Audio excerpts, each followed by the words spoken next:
ഇന്ത്യയിൽ ഏറ്റവും കൂടുതലുള്ളത് സെൻസസിൽ കൂടുള്ള ക്രിസ്ത്യൻ കമ്മ്യൂണിറ്റി അല്ല. അതായത് ഇന്ത്യയിൽ ഏറ്റവും കൂടുതലുള്ള ക്രിപ്റ്റോ ക്രിസ്ത്യൻസ് ആണ്.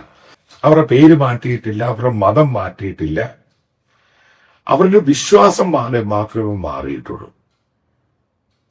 അവരുടെ വിശ്വാസം മാറി അവര് ക്രൈസ്തവരായിട്ട് ജീവിക്കുന്നു. അതിനകത്ത് അവര് വേറെ ഈ പറയുന്ന മറ്റുള്ള കാര്യങ്ങൾ ഡോക്യുമെന്റേഷൻ, അതായത് ഇന്ത്യയിൽ നടക്കുന്ന സെൻസസ് 2011 ലാസ്റ്റ് സെൻസസ് നടന്നത്, 2021 കോവിഡ് ആയിട്ട് സെൻസസ് നടന്നില്ല. അപ്പൊ ആ സെൻസസിലൊക്കെ ബേസിക്കലി 2011 സെൻസസിലൊക്കെ ഇവരെല്ലാം അവരുടെ ആ പഴയ കാര്യങ്ങൾ അങ്ങ് റിപ്പീറ്റ് ചെയ്ത് പോകുന്നേ ഉള്ളൂ. പിന്നീടാണ് ഈ സംഭവത്തിന്റെ യാഥാർത്ഥ്യം മനസ്സിലാക്കുന്നതൊക്കെ പിന്നീടാണ് ഈ സംഘപരിവാർ. അതായത് വലിയ രീതിയിലുള്ള ഷെഡ്യൂൾ കാസ്റ്റിലും ഷെഡ്യൂൾ ട്രൈബിലും വലിയ രീതിയിൽ മാസീവായിട്ടുള്ള കൺവേർഷൻ ഉണ്ടായിട്ടുണ്ട്.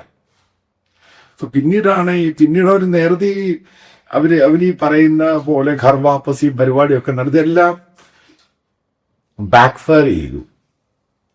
അതതിന്റെ കാര്യം. അതായത് നമ്മൾ മനസ്സിലാക്കേണ്ട ഒരു പ്രധാനപ്പെട്ട പോയിന്റ്, ഇതെല്ലാം ഹൗസ് ചർച്ച, ഇത് ലീഗൽ രജിസ്ട്രേഷന്റെ ആവശ്യമില്ല. ഒരു പാസ്റ്റിന് എന്ത് രജിസ്ട്രേഷന്? ഇവിടുത്തെ പഠിച്ചിട്ട് വരുന്നു, അയാൾ ഇത് ചെയ്യുന്നു. കുറച്ച് ആൾക്കാരെ വീടുകളിൽ കൂടുന്നു, അല്ലെങ്കിൽ ഒരു ടെന്റ് അടിച്ച് അവിടെ കൂടുന്നു, അതിന് രജിസ്ട്രേഷന്റെ ആവശ്യമില്ല. അവര് ബാപ്റ്റിസം നടത്തുന്നു, അതിനും രജിസ്ട്രേഷന്റെ ആവശ്യമില്ല. ഇതൊന്നും ഡോക്യുമെന്റഡ് അല്ല. അവരിപ്പോ കല്യാണം കഴിക്കുന്നു, ഇപ്പൊ എവിടെ കല്യാണം കഴിച്ചാല് ഈ പറയുന്ന രജിസ്റ്റർ ഓഫീസിൽ പോയി രജിസ്റ്റർ ചെയ്ത് സംഭവം ചെയ്യണം. ഒരു കുട്ടി ഉണ്ടാകുന്നു, ഇതല്ലേ മനുഷ്യന്റെ മരിക്കുന്നു, അതുകൊണ്ട് നടക്കുന്നു, അത്രേ ഉള്ളൂ.